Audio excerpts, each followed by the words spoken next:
But you can tell right away it's Dr. A when the people start to move. They can feel it all over. They can feel it all over fever. They can feel it all over. They can feel it all over fever.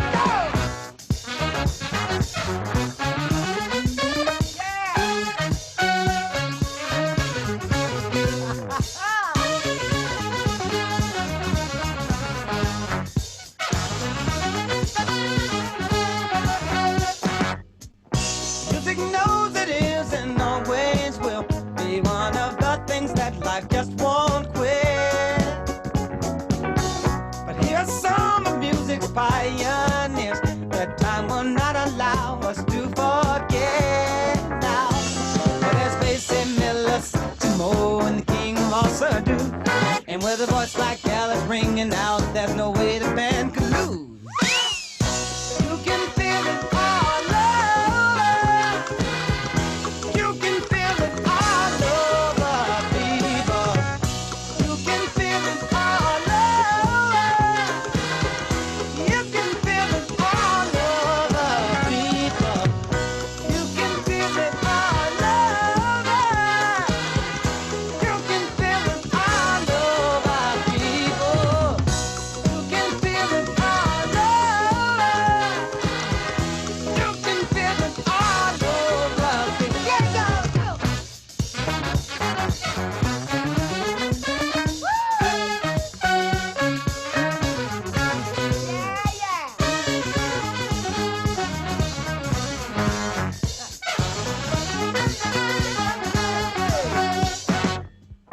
You can feel it all over.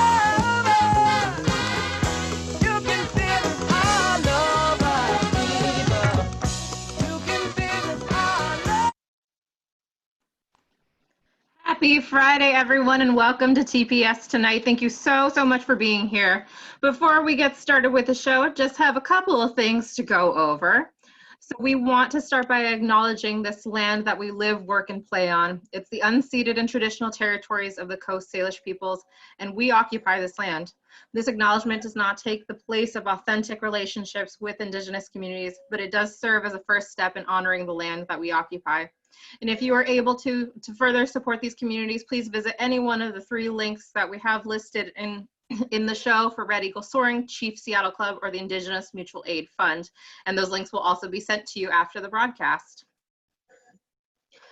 Few more things. So you can ask questions to our wonderful host using the Q&A feature that's in your menu bar for the tonight's show. Or if you're thinking ahead to next week, you can email questions to tpstonight@tpsonline.org. Also, feel free to use the chat throughout the show to engage with the host and fellow audience members. And I already see that someone has sent something to the panelists. So just make sure to engage with everybody else. You'll have an option to say all panelists or to send messages to everyone. So try to click that everyone button. This presentation is being recorded for future broadcasts, and closed captioning will be available in the streamed recording. And now, without further ado, I want to introduce Jimmy and Alexandria.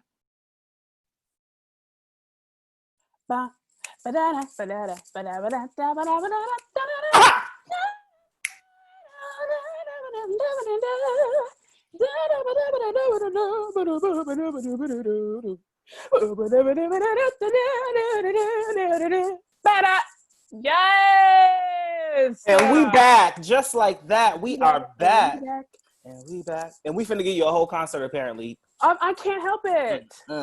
You didn't pay for it, but you gonna get it. Okay, get rid of it. Bounce your shoulders. Come on. Welcome Hi, to Jimmy. TPS Tonight. Hello, Hi, Alexandria. everybody. Yes, How are you? yes. I am, I'm well. How are you? Ooh, I'm blessed and highly favored. Come on in here. It's Clark Sisters. But it's been a week. Okay. It's been a hell of a week. Yeah. And I don't even know why. Like, we're not doing anything. Do you think it's just been like something atmospheric? The pressure? The barometer? I don't know. I do know that we have a new moon coming or something. Oh, do we? I heard. Oh, it's today. Come on. My watch. I have the phases of the moon on my watch. Oh. And I can't tell if it's either today or tomorrow, but the moon is blacked out. I don't have a watch, but I do have You a know Black what? I Lives don't have Matter. time. I have a Come on, Black 'cause they Lives do. Matter band. Because we do, honey. Yes, we do. Uh-huh. But yeah, what have you been doing this week? You've taught a class. I saw that. I did not get up in time this week. No, it's all good. I teach the same class every Tuesday at 10 a.m. You can find it on Metropolitan Ballet of Tacoma. Come on, Metropolitan Ballet. Their Facebook page. Yes, it's a little bit more inspiration. Yes. Yes. Get into that. Oh my God. And it's one of my favorite things to do throughout the week. I look forward to that because it's so, it forces me to get up and I love to inspire other people. So that inspires me. So I love that. Awesome. That's awesome. Yeah. But other than that, I just been, working on random projects. I've been like inundated with, not social media, but, technology and internet and the Zoom classes, just all of that stuff. And it's Mm-hmm. honestly a little bit taxing if I'm being honest. How about you? I hear you. No, I hear you. I have the literal main screen time that I've been getting this week is from my Nintendo Switch.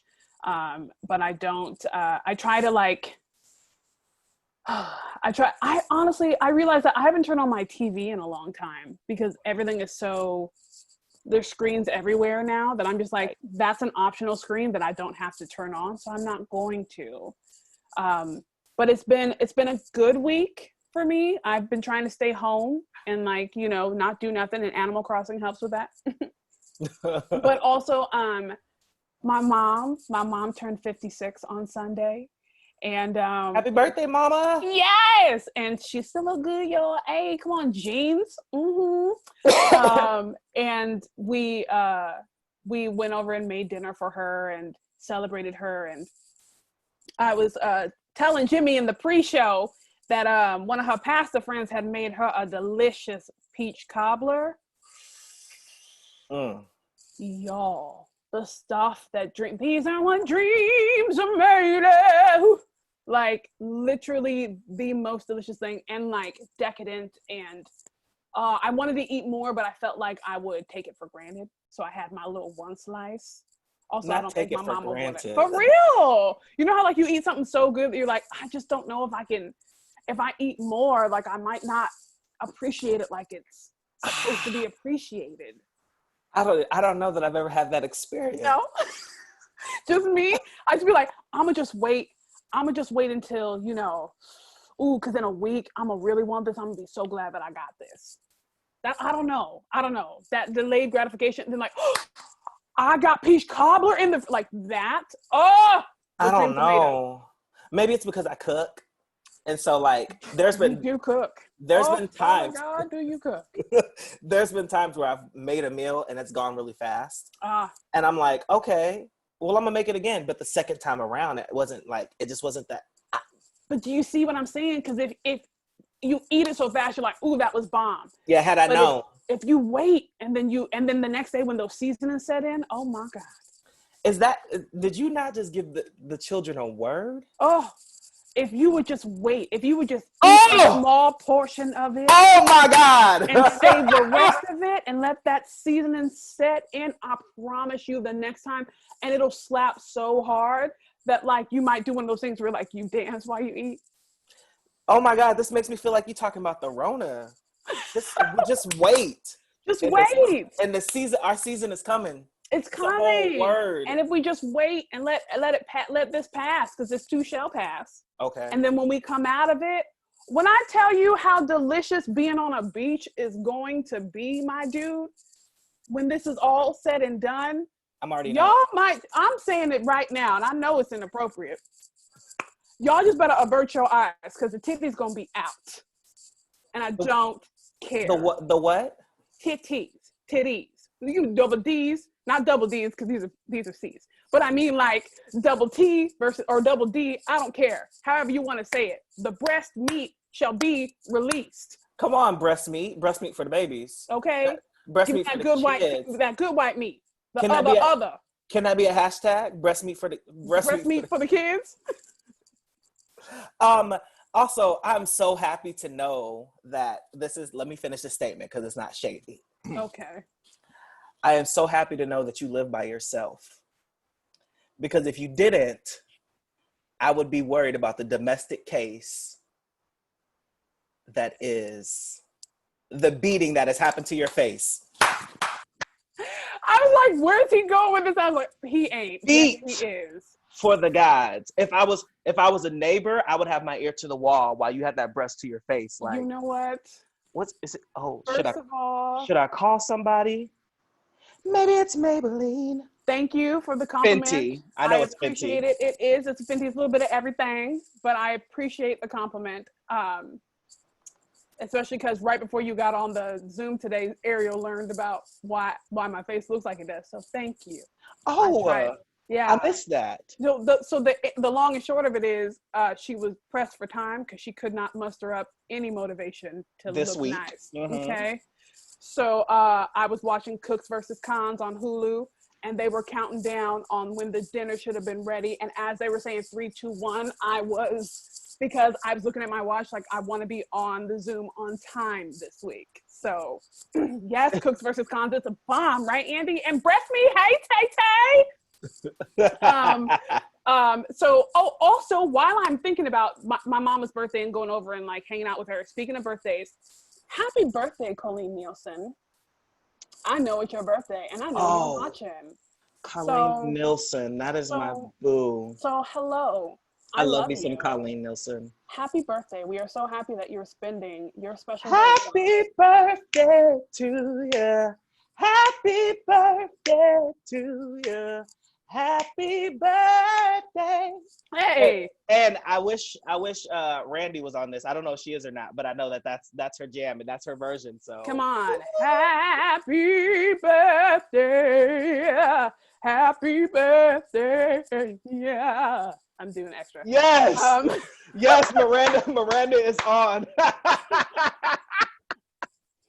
Oh my gosh. And really quickly, Andy, it's a ColourPop color. I might have to text you because I don't have the color next to me, but it's ColourPop. So she was only like $6. Okay. Get into it. Amen. Come on. But let's get into Pop topics. Pop topics. Let's get into it. I want to start with the prison portion. All right, come on, jail time. We do Cooks versus Cons segue. Cool. Let me just go and get this one out the way. The man that recorded the video of Ahmaud has been arrested and charged with his murder. Mm-hmm. The recording, he's the accomplice though, right? The recording of the video. Yeah, I think they I forgot what the charges were, and I don't want to speak wrong, but I'm sure something will pop up here.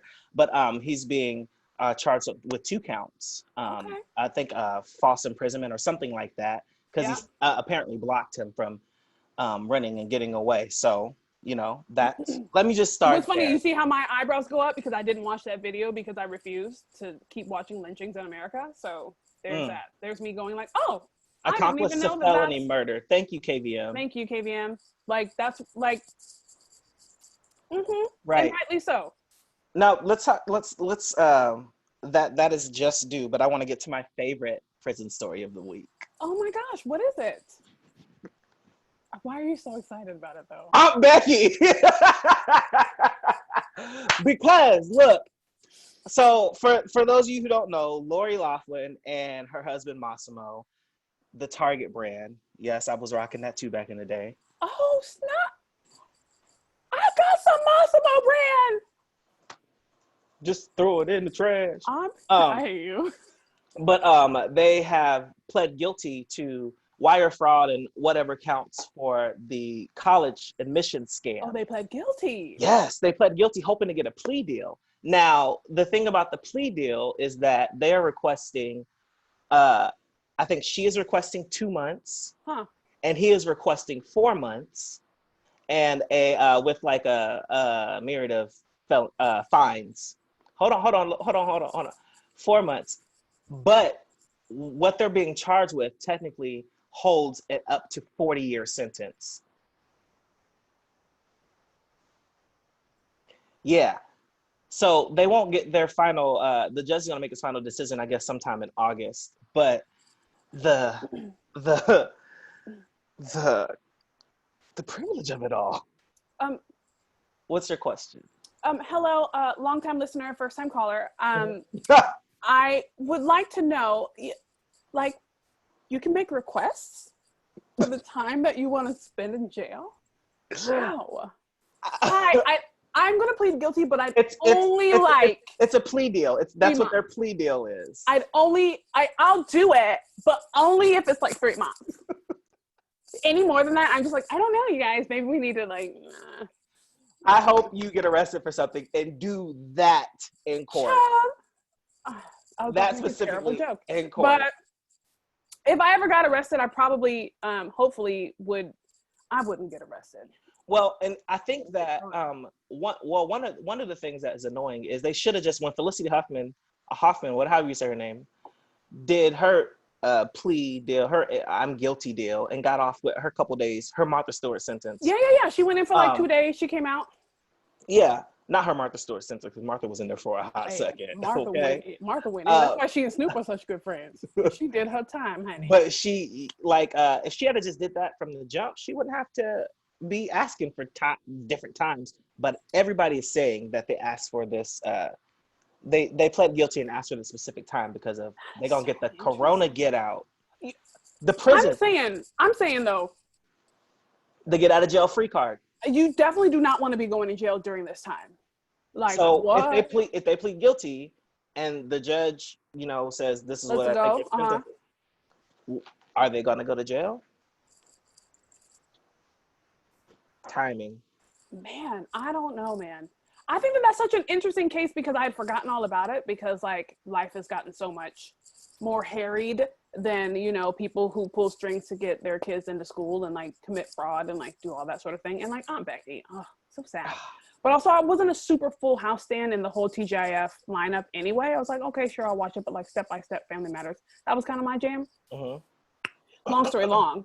I mean, it's kind of been a long time coming. Just like, it's kind of like, how in the news that the U.S. government confirmed that UFOs are real.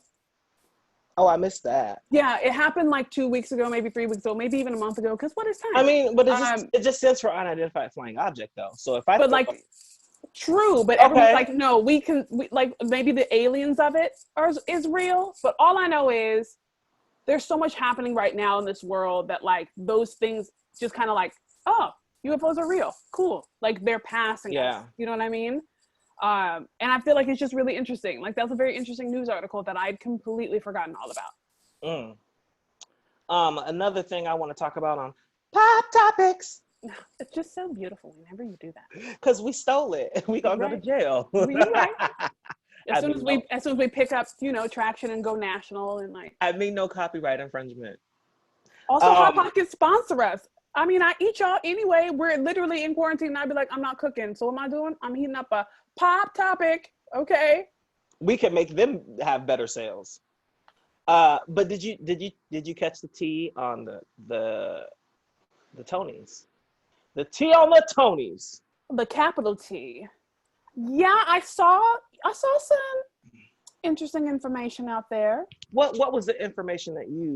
I saw like they're gonna do like an unprecedented. Oof, we should take a shot every time we hear that word. Unprecedented. Like unprecedented. Like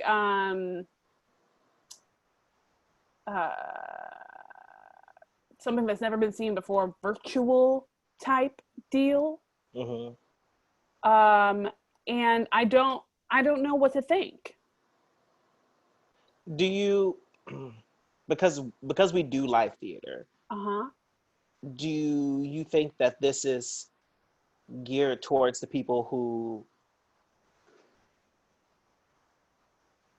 do you think this is more so for the people who do it? Do you think this is us saying we need to be seen? Or do you think this is, they need... When you say this is us, we need to be seen, do you mean like,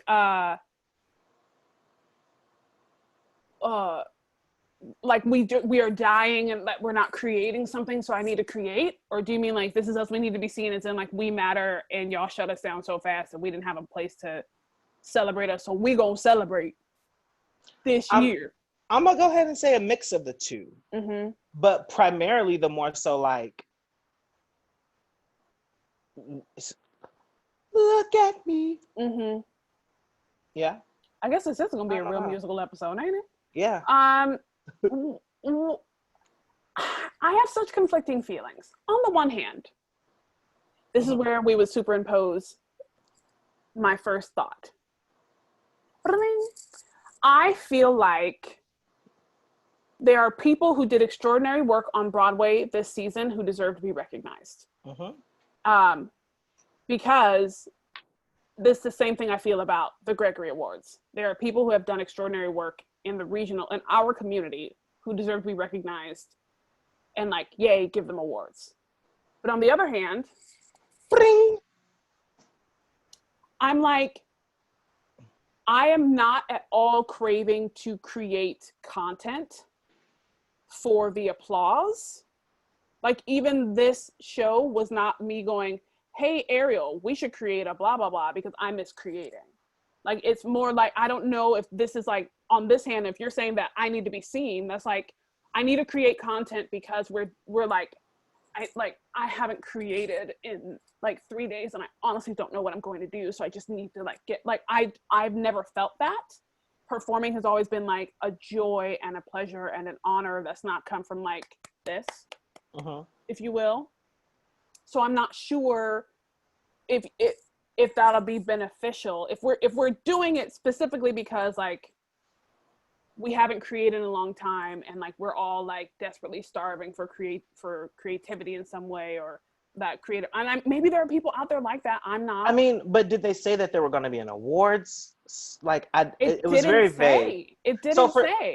For those of you who don't know what we're talking about, the Tonys announced that in lieu of the Tony Awards, that they are going to do a celebration, that's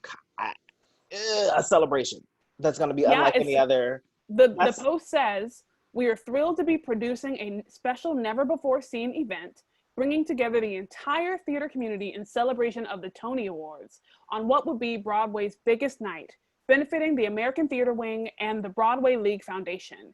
Tune in to Broadway On Demand on Sunday, June 7th at 6 p.m. Eastern. Literally, I'm assuming it's virtual.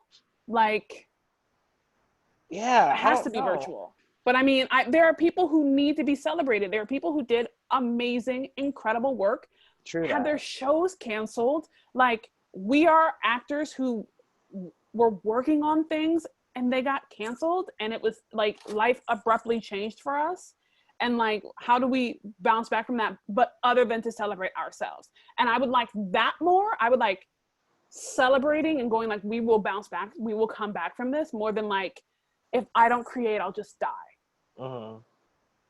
That's my personal opinion, and my opinions do not reflect necessarily that of Theater Puget Sound or subsidiaries or its sponsors. Right. At me. Come on. If you have an issue. I'm kind of like in the middle, I guess, because for so long, all of the things, it very much reminds me of when the internet first started in emails, and they were like, don't use your first and last name. So your email name was like fatface23cuteneck87 at bumpthisbooty.com or something. Like, I don't know, at AOL.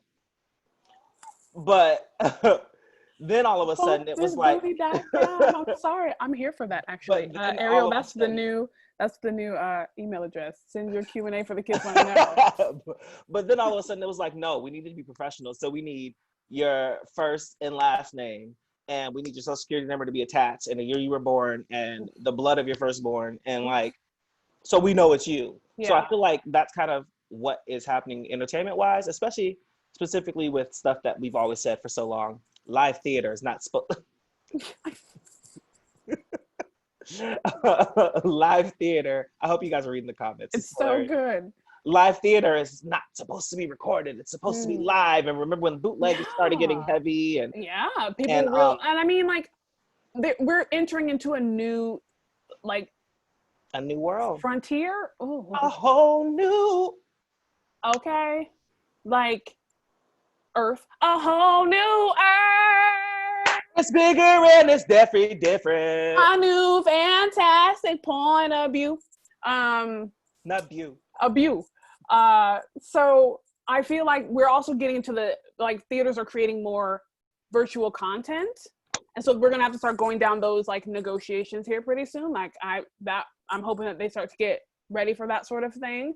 Like if you're, you know, like in such as having actors who are broken out of work, creating content, you know, it's time to like work that into a budget. Like I think it's hard. It's going to be hard for all of us going forward. And so long story long, I am going to be watching whatever this is because I missed some other things that were great, but I'm not going to say because I don't want people to come at me hard. But I will definitely be watching this because I want to see what happens, and I also want to support, because literally there are people like you and I are in the union, which means our colleagues are out there slaying the game and deserve to be recognized. I'm saying, you win the union, you win the union. I think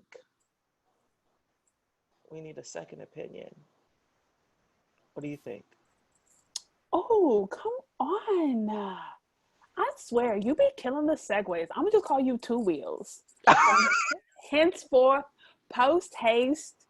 Come on, Two Wheels. Yes. Two Wheels bump this booty at tpsonline.org. Jimmy Two Wheels. Okay, come on, Jimmy Two Wheels. I think a really great person to weigh in a little bit on that and on this new frontier, and also to let us know about happenings that are happening in his world. Let me tell y'all, if you have seen any doggone production, this is a drum roll. I see it and I'm here for it. I actually prefer a timpani roll, please. So keep that up, please, for the timpani roll. Thank you. It's lower, but it's fine.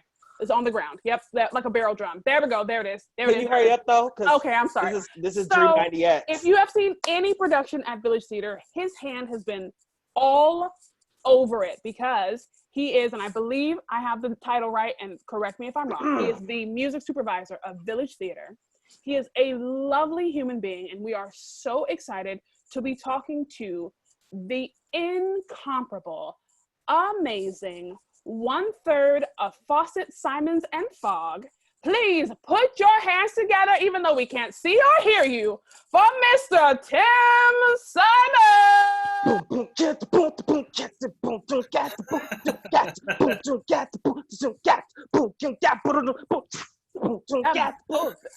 Yeah, and everyone's clapping and everyone's screaming. He's walking down the aisle, he's waving, he's kissing, he's kissing babies, he's writing on them in Sharpie. Like, everything is great. We're doing wonderful.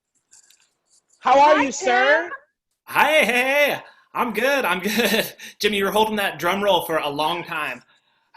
Sometimes when you're like, there's like in a show, you have to like hold a drum roll or a timpani roll through a scene, and you're just like holding it, and the drummer is looking at you, and sometimes the actor's taking some extra time. And the actors don't care. Drummer's just looking at you like, are you serious? Like, I'm working here. And I'm like, all right. That's so great. And you're just like, I'm sorry, she's holding the note. She's not up to me. They're holding. Oh, hi, Tim. Hey, Alexandria. Welcome to TPS Tonight. We are so thrilled to have you. Thank you. I'm thrilled to be here. So first things first, we're going to take that segue, but we're going to start with how we start, which is, who are you? Where are you from? And then my little spin on the question is, what is your least favorite woodwind instrument? Oh. All right. I'm Tim. I'm from here. I grew up in Issaquah. My folks still live in Issaquah. So I've just essentially, we live in Renton now, but I've lived in Issaquah and Seattle and Bellevue and all around. So nice. Purebred Washingtonian. Yeah. I grew up in the Seattle theater scene, through different education programs. So I've just been doing it. Nice. All right. My least favorite woodwind instrument. This could get me in hot water here. All right, let's see. Least favorite. The easy choice is recorder, right? that is a very easy choice. But don't most woodwind players start off playing the recorder? Totally. Yeah. And the thing is that every once in a while in a musical, there is a book that calls for some recorder, Secret Garden has some recorder, and you get Dana Anderson playing that part, and you're that's the most beautiful thing I've ever heard in my life. All right. But when it comes down to it, he said, don't play politics, give us the tea. I think, this is just such a brutal one, but I think it's the clarinet, which is so standard, and all of my woodwind friends play the clarinet and play it so great, and as a group it's awesome and filling in the gaps, but that is the one that I'm least interested in in hearings, especially as a solo. Tim Symons, I swear, I did not know that answer going in. Obviously, I just pulled it out of my hat. And I feel so justified because I have always hated the clarinet. I have my favorite woodwind, like orally, is the oboe. Like, it's so pure and so easy and smooth, and it's like it's a high class saxophone. But every time I said that I don't like the clarinet, you know, I get lots of flack. But it's But here's the thing though, like clarinet is like the hidden magic in musicals though. Oh, talk about it, Tim. It's like, you look at like all these like stacked woodwind books in like an orchestra pit, and there's always like somebody who's playing like flute and clarinet and a saxophone, and somebody who's playing like oboe and clarinet, and like pretty much everybody plays clarinet. And it's the sort of thing that like you don't even notice that it's there, but sometimes you get these clarinets like holding these 3-part chords, just like these whole notes going across, and you're just like, you're never gonna go like, damn, those clarinets are holding it down.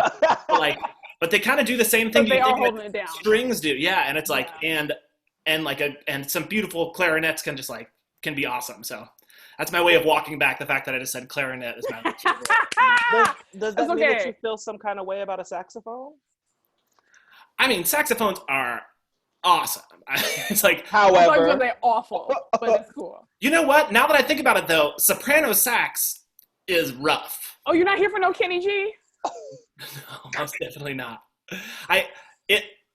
There are times that like soprano sax is fun for like the pastiche of it all, but that's not a great horn. Because like alto and tenor, baritone sax, like those things are awesome. Oh yeah, they are. Yeah, you went to Franklin High School. Oh, I played a saxophone in Dreamgirls. Mm-hmm. You know what? Mm-hmm. We're not talking about you, Tim. Tim, Miranda says you love the saxophone, Jimmy. So Tim, what is your background in music? Are you formally trained? Did you grow up in it? Like, will you give us a little bit of background in your life as music? Yeah. So for starters, I definitely inherited some stuff. My dad is an awesome jazz piano player. His parents were both like piano teachers and performers. Like my dad's dad had a big band in the Midwest, and they did a lot of church music, and they taught music lessons. And so it's like that side is lots of music. And like I said, like my dad's real good. He was always playing growing up. I mean, he still plays now. My mom taught piano as well. So it's, so it was there. In the blood. So I took piano lessons from my mom for a short period of time, and then I just had one piano teacher growing up, Kathy DeWalt, who was amazing, and she was my piano teacher from like age 10 through high school, and then I did like music in high school as well. I went to like Issaquah High School for a couple years and did their jazz band and vocal jazz programs there. Oh, and when I was in 5th grade, I started playing the cello. So I played the cello for like 8 years, and I played in school orchestras. I still have it, but it's like nobody wants a piece of that. Like, I feel like we need to hear just a little bit of strings on the cello. It's rough. Maybe some other time. And then I played the drums for a couple years too. And my first couple years of high school, I was at Eastside Catholic High School, and the band teacher there, since there wasn't any like program for me to be a part of as a piano player, he got me on like the drums in their marching band, and got like a drum kit at my house. So I like played a bunch of drums essentially too. Nice. And I was going to go to college for music. I didn't go to college for music at first. I went to UW studying history, and then I dropped out after a couple of years because I was doing other stuff. And then I like went back to their music program, and I was in it for a couple weeks, but I ended up having to bail because it just wouldn't work with. I was like starting to work pretty good gigs. I got I think it was that I got a gig to play just the whole Seattle run of the national tour of Full Monty at the 5th Avenue. Nice. Which is like a really good gig for like a 20-year-old, like or 21-year-old. And it just like wouldn't work with the choir that I was supposed to be a part of. And I was like, I guess now's the time. Yeah. Cool. That's really cool that it's not something that you went to school for, but you are so passionate and excelled in it, like despite and it's also there's a catch-22 in that, because it's like do I go to school and get what people are saying I need to work in this field? Or do I go work in this field that I'm already established in and I just need a piece of paper? I love that. Yeah, that's tricky for like art. You know what it's like, the piece of paper itself doesn't do anything, but the program should get you, should Talk about it, Tim. But in theory, the piece of paper says that you've like gone through the training, and in theory it means that you're good enough that you don't care about the piece of paper. But yes, I will agree because you are saying it. Yeah. Is there anything that you feel like, I speaking from my experience with you personally, you are so great and well versed in everything that you do musically, but is there anything that coming along or coming up that you felt like, dang, I wish I had to learn this by way of not necessarily school, or it could have been a trade or something like that in music, as far as like producing or anything like that? I obviously now I wish I was better at the like computer side of music, and talk about these last couple months, just like the self-training and like some really gracious friends who have helped out. I just kind of got to a point in my career that I was absolutely lucky enough to just be like performing and like rehearsing, like in the kind of circle of like performing, rehearsing, producing. And so once the like electronic side of music started coming up, I kind of like, I didn't have to do that as much. And that is something that I'm super envious of my like younger colleagues who it's just like, that's just natural for them, that they're good at that sort of stuff. Yeah. Do you think that this is going to, well, what are your thoughts of like the coming times, like what we have going forward? Like we're doing lots of things virtually. Like what are your thoughts with, first of all, stick a pin in that because I want to know, but also I know that you and I were working together when this whole thing started to go down, and y'all, let me tell you the extreme disappointment that I have for y'all not ever being able to witness Sister Act, because this man was in his bag. Like if you don't know what when in somebody's bag means, like he was so in a pocket of his like, oh, I do this and I do this well. Like Sister Act is all disco and funk and like jazzy chords and clusters and just some of the sexiest music you'll ever hear. And I mean, I know I'm talking about sacred music too, but it was still sexy. But like Tim was in his bag. Like, so will you describe how it feels, or how your whole, like your existence right now with coming out of Sister Act, and then like how you see it going forward?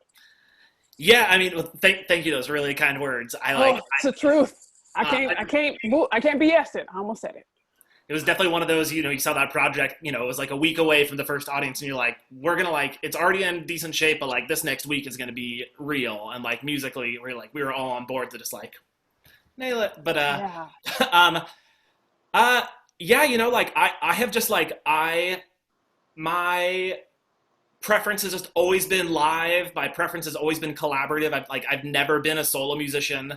I literally, like, if you asked me to sit down and play a song on the piano right now, I literally couldn't. I could improvise, like, I could make any sort of thing up. You could tell me a style and I go for it. But like, I have not a single song in my repertoire because I love collaborative music and I love collaborative art. And I love live music, and I appreciate studio stuff and recorded stuff. And it's like, I love it when it happens. And I think that is the weirdest hit that I feel like we're taking, that I think is, even once theater finds a way to recover, I don't see how it's ever going to be that way again. I think that I was even at the point that I couldn't record even like a piano track at home on my computer. So it's like, I was the sort of person that I wouldn't show up at a cast rehearsal and be like, here are your tracks of your part, because I can't even make those. So it's like, I liked to be there as we were like plunking through the notes and answer questions and like be a part of the collective learning of it. And I'm nervous about that. I hear like, I'm curious if like more auditions and rehearsals will stay online or digital or in platforms like this. And that is, I think probably the correct decision. Safety wise. Yeah, it's not Yeah. like not like I'm saying like don't do it this way, but that feels like that will be a bummer. And just like getting to know folks too, like getting to know folks that you before you even work with them. I know like auditions are just a terrible thing for everyone to have to deal with. Woo! But still, just like you still meet each other, you know, you still like look each other in the eye and say hello, and that's something that I've like never been able to see in a self tape. Yeah. And so it's like things like that make me a little bit nervous. I have to believe that we're eventually, you know, gonna perform live again. So like, I'm not mourning that. Can you let us in a little, and you can say no if this is Yeah. what we talked about. The self-tape process. I know that is something you've done in the past, but right now it's something you are doing and things that you are receiving from, I'm sure, multiple theaters. How is that process? What is it like? What's been the most frustrating thing, I guess? What's been easy? Yeah, you know, there's like, it had always been before, like self-taping is not, you never come, like you can have the like best self-tape in the world. It's still not as good as nailing a live audition, right? It's not good for you. It's not good for anybody in the room. And so there's always that bit of like, kind of recognizing that with the self-tape. Now like seeing lots of, I don't know. It's so tricky because there's different levels of like perfecting your self-tape. And when you are, it's like, we're casting for a live in the moment thing. So it's like, you don't get to see that. Like you don't get to see that in a self-tape. You maybe like, you don't know whether that person, I love the philosophy that I hear some people say. Maybe I like read, like Sarah Porkalop's post today is the one that she put it so great. She was like, I've started doing the thing where I just do the take 3 times and that's it. And then I like set it down for a minute and then I go back and I choose the best one and just like, period, that's it. And like, I think that's such a great way of doing it rather than like spending an entire day and trying to make a perfect version. But it's still like, you know, you don't like when you're watching the self-tapes, you don't know whether somebody is like knocking it out one and done or whether they spent all day trying to get the perfect thing. So I think that's also really difficult because a lot of my favorite audition stories have mistakes. Like live audition stories have mistakes. And like really, really lovely, wonderful mistakes. And then also like, I don't think that I come across on camera as well as in person. Like you can feel a room, you can get a vibe, you can do all of that. And so I feel like it's getting more difficult I have a phone full of videos of me trying and then just being like, you know what? I'm gonna do this one more time. And if I can just get all the words right, cool. Like so I feel like that is brilliant to just be like, okay, I'm giving myself 3 times to do this well. But I still feel like it has to be super difficult for you and folks like you behind the table having to adjudicate these and be like, how do we pick someone? You don't get to feel a vibe through a camera. Like, yeah, you know, like the weirdest part about it is like, I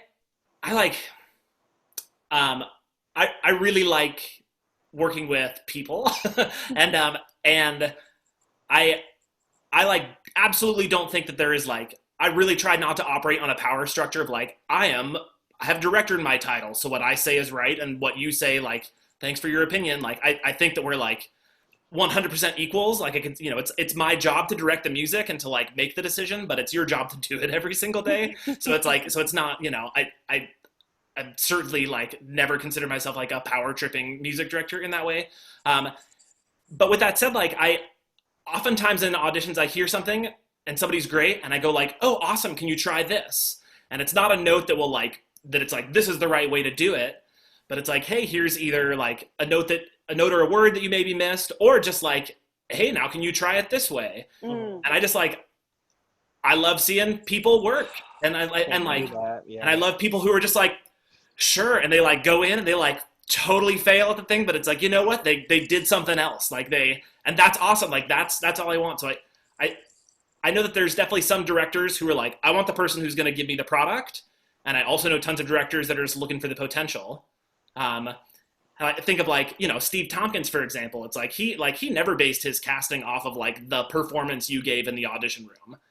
He like it was all on like on the potential that he saw, and like, you know, for better or for worse. I mean, I will say too, if you allow me to laud you a little bit more, when in working with Sister Act, y'all, we had multi-generational nuns, everyone spanning different learning capabilities, different backgrounds and places that they are coming from, with experience with music, with sheet music, with disco, with sacred music, with all of the, and I say sacred in quotes because some of it was sacred, but most of it was written by my baby daddy, Alan Menken. But when I tell you, I can remember having conversations, and Sarah, I'm a throw you under the bus too. Sarah and I would have long conversations about how much we enjoyed Tim working with everyone. It was just like everyone just had there was a respect for him, and that he had a respect for them. And like sometimes rooms would get rowdy and he would lay down the law. But when we were all good, we were all good.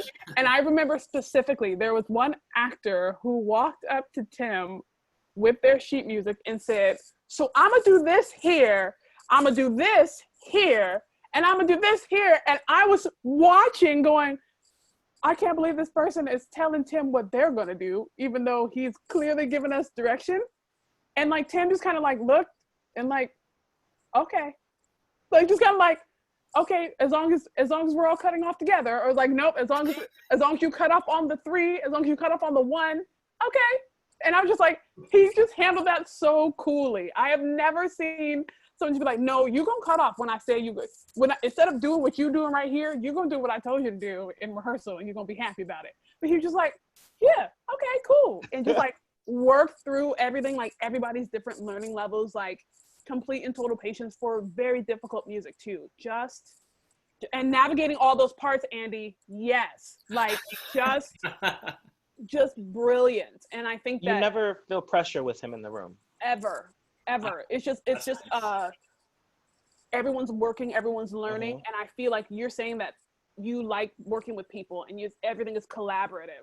Like it's real. He's walking that. He's not just talking it. Like this, and I feel like that it breaks my heart for you and for me and for people who won't get to experience that if this is what we're going toward, if this is how we're moving, because they need to be able to be in a room and like work with you and have you like plunk out a part, and like have Alexandria keep singing Dolores's line, or have just that one time that I just can't get that note right, and we're standing on stage and he texts me, he's like, seriously, this is your note. And I'm like, I'm gonna get it, I promise. I promise it's on its way. It's in the brain, it's working its way down to the mouth. It ain't there yet, but it's on its way. Like just to have that collaborative work, I'm hoping that somehow we can get back to a thing so people can experience you in that way, because it's absolutely divine.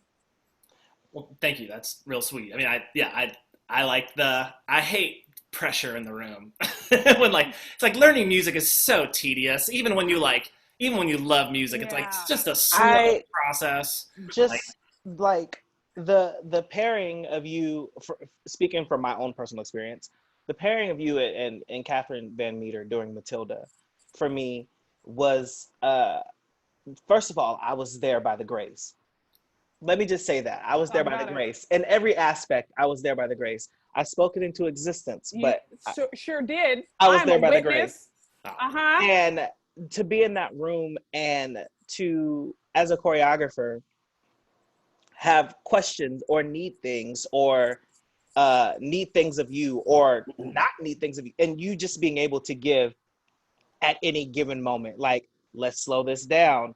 All right, let's maybe make this a little bit faster. Are you hearing this rhythm? Because I think there's every type of genre in that show. Musically, it's like the Rent for kids. Like there's every type of genre. And I know for me as a choreographer and also as a cast member, to know that we're not gonna go full speed until it's time. We're not going to, I'm going to give you things that most piano players don't hear. And now I know why, that you spoke a little bit about your training. You can give rhythms that as a choreographer, you're trying to choreograph to, but you can't hear without percussion. He can give you that on the keys. Hello. He will give you that on the keys. He will and has. And he counts in 5, 6, 7, 8. Like I gotta say that is all Joel Fram, who when I worked with Joel Fram on Assassins at ACT, I was like super intimidated to be working with him.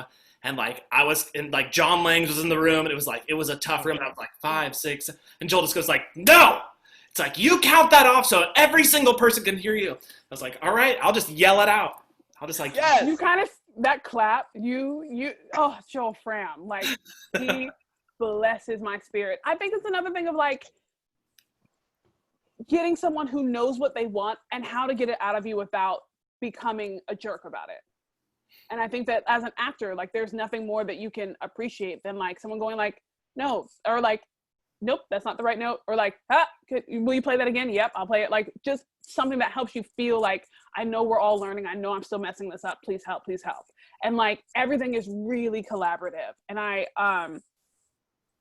was thinking about that with when you were just talking about Jimmy with Matilda, how in Sister Act, there was you're just so goodness gracious. I can talk about so many things with that show. But just being able to help us walk through when the nuns were supposed to sing bad, and just being very, very particular about what you wanted, but you were never a jerk. You were great, we're gonna find where we are. You do this, you do this, you do this, you do this. There shouldn't be anything else other than that. All right, everybody, 5, 6, 7, 8. And I don't know. I hope that people get to, and Miranda says, I love listening to Tim teach music, and it's real. People enjoy you as a teacher, and that's why we wanted to have you on the show. And as a human being, because that's going to segue into what I want to know about Tim Symons IRL. So not to be confused with TRL. Okay, not with RIP. Look at all these letters. TPS. Tim Symons, you are a human that does lots of other things outside of theater. Yeah. I would like to highlight 2 things that you have going for you outside of theater that I would love for you to expound upon. And the first is Fawcett, Symons, and Fogg. Are y'all ever gonna get back together? Because your girl, she needs y'all to self-quarantine for 2 weeks and then join up in a house and make us go live on Facebook or something and let us tip you.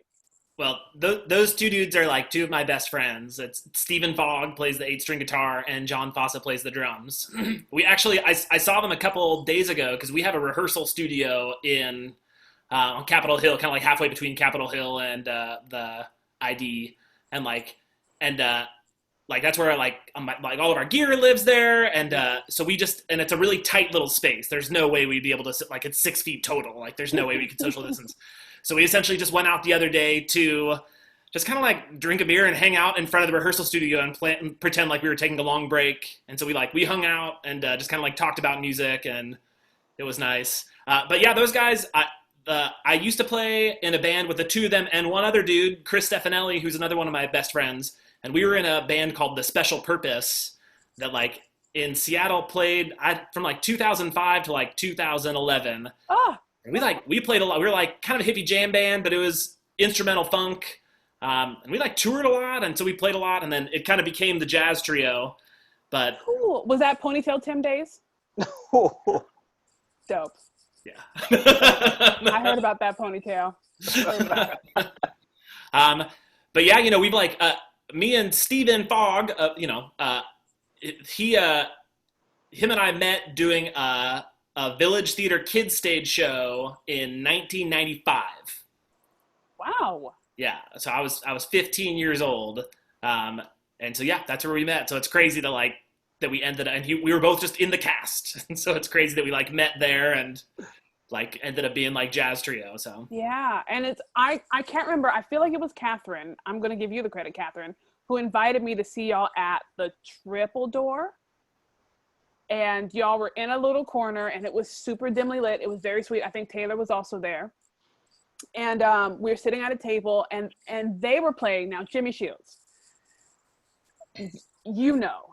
They were playing, and I sat at this table while all these nice white folk were in this dimly lit restaurant quiet, and they are playing the absolute hell out of these instruments. And I'm going, oh, oh, what? Yeah, play. Come on now. Oh, are y'all hearing? Like, I was living my best life. And I was like, oh my God, this is Tim Symons? Like, what? Like, cause I think I just like labeled everybody in like theater as like theater. Do you know what I mean? And so to see you like just jam out and like be real funky and jazzy, I was like, are you kidding me? Like, super fan from that day forward. Like, couldn't tell me nothing. I was just like, hi Tim, yes, I know you're at the theater right now, but I know what you do. I know what you really like. I felt like I had like a little secret that wasn't a secret, obviously, because you were like a full-on band for 6 years. But that I could just laud upon him all night long. And I don't want to be disrespectful, Taylor, so please know that it comes from all due respect. Which also, I want to segue into the fact that you are married to Taylor Symons, Taylor Niemeyer Symons. Hey, Taylor! Oh my God! And y'all are getting a little bouncing baby bundle. Yes, congratulations. Yeah. Oh my gosh. I'm so excited for you guys. I've known Taylor since she was like 15 or 16. So this is crazy and I'm so happy for y'all. Thanks. It's awesome. it's awesome to like, to know that we have a little one coming early August is when we're looking at. So just a couple months from now. And, I imagine that most people that are online here, like, are familiar with Taylor or if you're not, just like, she's already the greatest mom in the entire world, which is no surprise to anybody at all. She's been talking about being a mom for her, ever since I've known her. And she's just like, she's crushing it and just, and it's awesome. So, even in the midst of all this nastiness, we're just like, we're so excited. I'm so thankful that I get to like be a father to like her kid. And it's, we're super excited. We just like, it's that blesses me now. I'm a fan now. I'm blessed. I'm feeling real blessed. You got my ovaries throbbing. Look, okay, he ready to have a baby. Cause look, let me tell you, I feel like this is the most like life that be life in. Like in the midst of this tragedy and this pandemic and in this like uncertainty, you have something beautiful that is already rocking y'all's world and that will continue to rock y'all's world. And when I tell you like, okay, so Taylor put weeping down there because, and I am not even kidding, when I found out that they were pregnant backstage at a show and I was trying to keep it together but could not. And I was like, you're drinking water. Why are you drinking water? Oh my God, you're drinking water. And then she was like, we're keeping it cool. I was like, okay, yeah. Keep it cool. Yeah, like complete and total just wolf tears down my face. And I feel like she has been preparing for like she's a person who prepared for pregnancy long before pregnancy. Like, you know how some people get pregnant and they're like, whoop, I got a baby. She's like, no, I'm taking care of my body before pregnancy. And then like now in it, and now I'm going to focus on what happens after. Like I could not be more thrilled for the both of you. Like, I wish there was a way to tangibly show you how excited I am. Except for, punch your screen. Like, punch it? Yeah. Just like, I could literally like shatter my screen. But so that's what you have to look forward to, obviously. So that's lovely. Please don't name the baby anything to do with Corona or COVID. Not gonna happen. But Alexandria is always a good choice. So is Jimmy, assuming that we don't know the sex. Don't you? I'm just like Alexandria Jimmy Symons. I like it. I think it works. Taylor's like, yeah, no, not gonna happen. She said she's in. Great. Well, yeah, we're not figuring out boy or girl until that baby comes out. So. I'm so excited. Okay, one final question, and then we're going to move on to our next topic. And when I say one final question, I mean one final segment. Unless, Jimmy, do you have anything to say before I move on to this? Oh, no, we could be here all night if I talk about this amazing man. You're right. Sames. So, can I ask you, I'm sorry, what is your favorite genre of music, either to play or listen to? I mean, like, I would, like, my instinct is to say jazz, but, like, there's so much crappy jazz. And, like, and it has such a bad name for itself. So it's like good jazz. How about that? Like, it doesn't need to be, like, modern jazz. I like old jazz. I like new jazz. I like good jazz. Not Kenny G. Yeah, not Kenny G. He ain't here for no Kenny G. And I like, I would say even more than that, like, I really do like funky jazz. Yeah, funky jazz. I don't know why. Are you into like Daz Band? Have you ever heard of them? Do you know who they are? I don't even know. No, I haven't. Daz Band, disco jazz.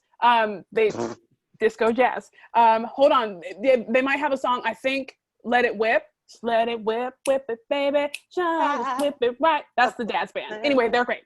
Okay, so this last final segment is rapid fire. The Gap Band? What? No, Daz Band. I know They remade that? Let It Whip is their song. We'll talk offline. We will, but I Googled it just now. Rapid fire, pew pew pew. It's like this or that type things. Tim. Netflix or Hulu? Netflix. Awesome. Cake or pie? Pie. What kind of pie? Like apple pie, pumpkin pie. That's a new, I switched like 2 years ago. From cake to pie? Yeah. Okay. To receive an email or a letter? Email. Yeah. Oh.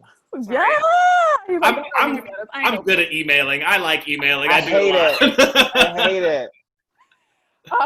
I asked this in our happy hour last week, and I would love to see what you have to say. Money or free time?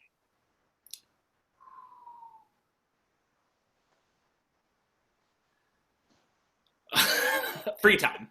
Free time? Yeah. Cool. Sweater or hoodie? Hoodie. I knew the answer to that when I said hoodie. so that the people could learn. Taylor was totally like, just don't wear a hoodie today. You could have totally worn a hoodie, and you could have said, hey, y'all, I'm not dressing up, and we would have had a dress down day with you. We would have been chilling. Card game or board game? Card game. Ninjas or pirates? Oh, ninjas. Okay, and lastly, coffee or tea?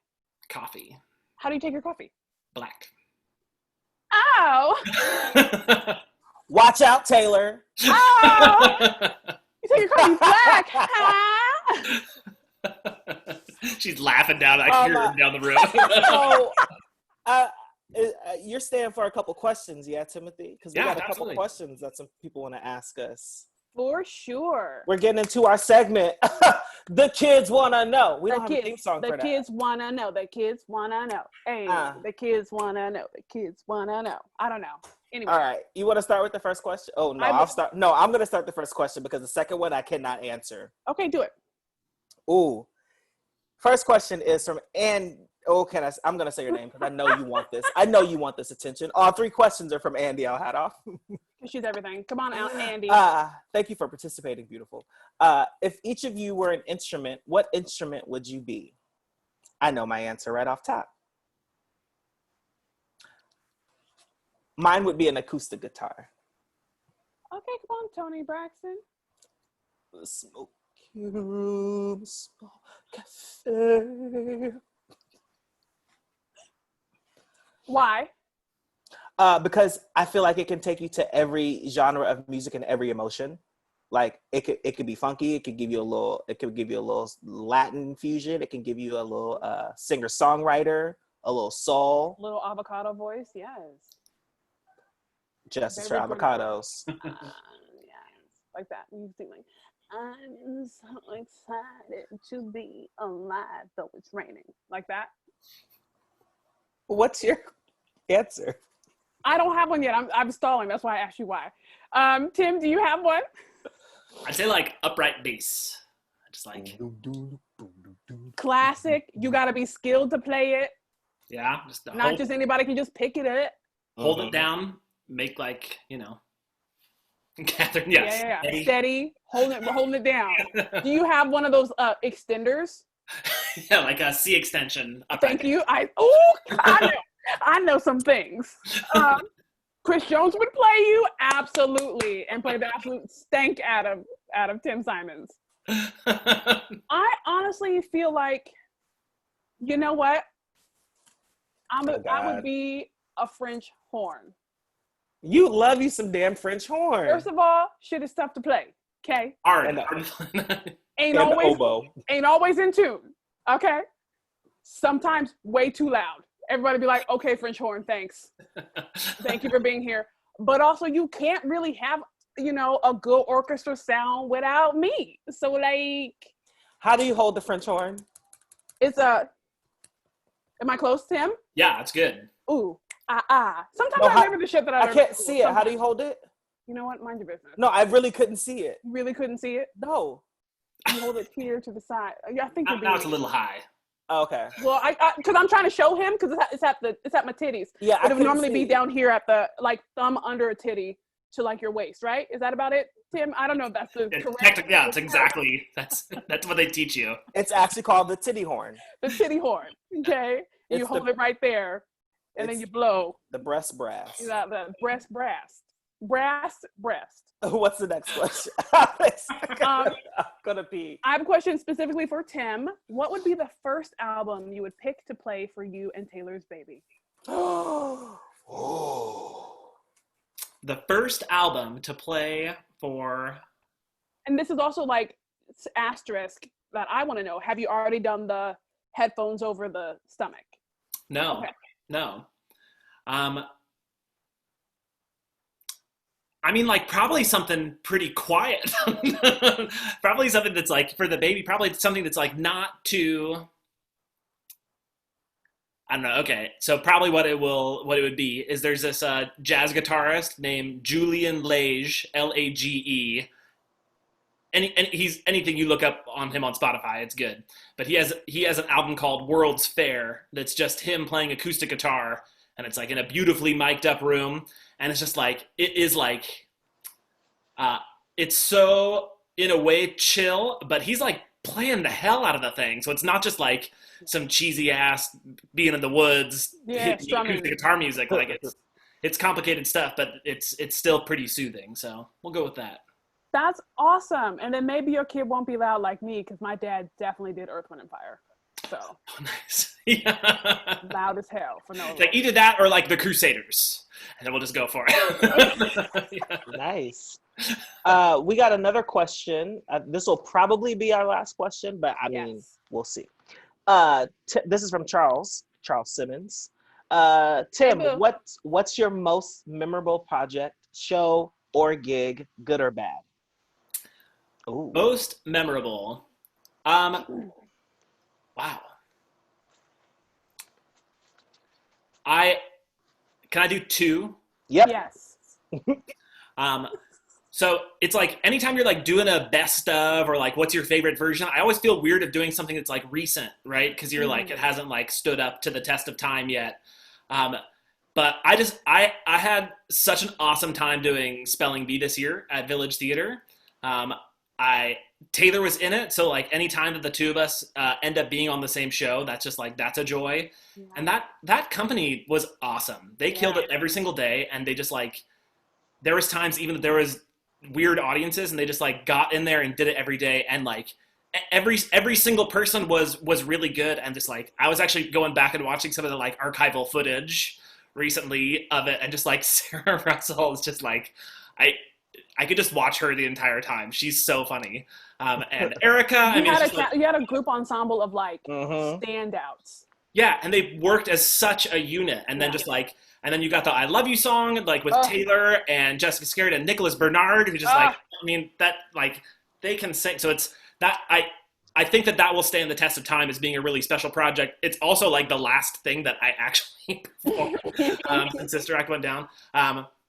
Other than that, Assassins with Act and the Fifth was a really special project for me. That was a good ass show. I've been very blessed to be the resident music director at Village for a long, long time, ever since I was pretty young. And I kind of just never stepped away from there. I worked the first 10 years of my profession. Once I got the job of resident music director, I put my time at the Fifth Ave aside. Mm-hmm. So I stopped working there when I was 21 and just worked at Village for 10 straight years. And then Assassins came up, and I couldn't resist it. I called Dane and Ian at the Fifth and were hook me up in whatever way you can. And just working with Joel Fram changed it was like the turning point in my professional career. And that cast worked really hard. And we just had a really small little band that was Chris Monroe and Michael Matlock and me, but they put it in every day. And that was it? Yeah. Because y'all were locked in. Both Michael and I had like 2 keyboards. Like I'd be playing piano and like synth on top. We were really a machine. And y'all were locked in. That was so good.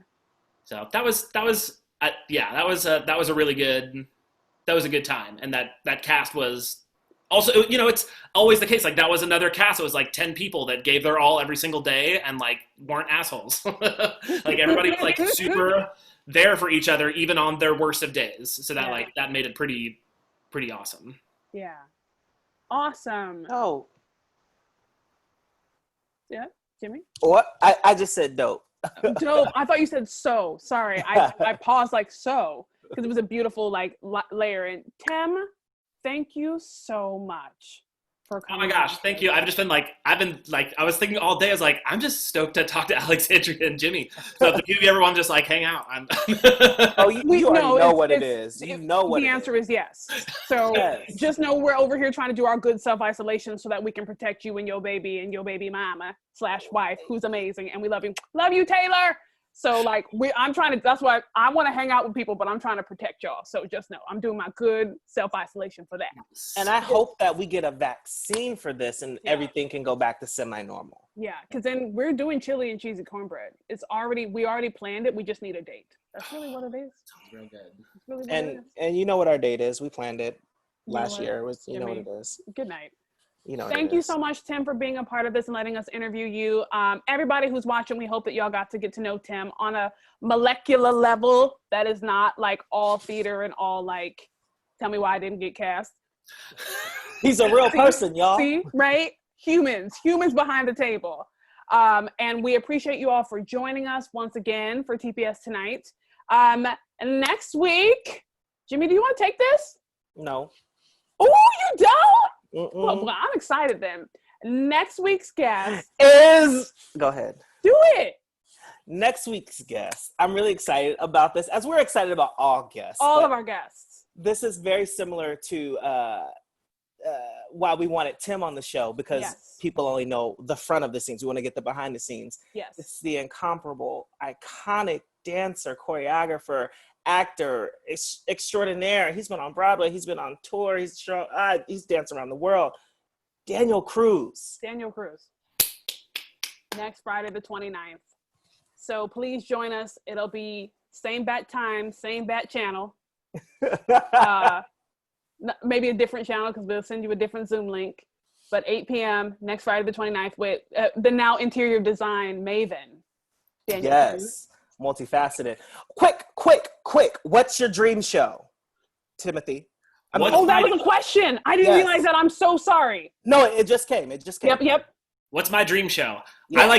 I desperately want to do Next to Normal. I'd like not to like take us on a tangent at the end of the show, but I'm in Next to Normal. I'm a character in Next to Normal. And I just like desperately, and it's like written by one of my best friends. And I've just never done it since like before it was, when it was, I did it twice when it was Feeling Electric, but I just like, I so am eager to do a Next to Normal. Okay, wait. And when you say do it, you mean be in it? No, I want to like do my job. Oh, work on it. Okay. And I want a good Henry. Awesome. Okay, y'all heard it here now. I need you to start manifesting this for Tim Symons. So all of y'all put your good positivity and good vibes toward Next to Normal for Tim, as well as sending him all the well wishes and blessings for his growing family, and that they will continue to thrive and be amazing, especially in these pandemic type times. We love you, Tim. You're awesome. You're amazing. Oh my gosh, thank you I for could being laud the show upon with us you tonight. like all night long because you are worth it and you are just that amazing of a human. So love to you, to Baby Bay and Taylor, and to everyone watching. We hope to see you next week when we interview Daniel Cruz. I wonder if we can get Daniel to dance for us. Probably not. Tune in and find out. So much love to you all. Have a good night. Bye. Naughty, or hard to say.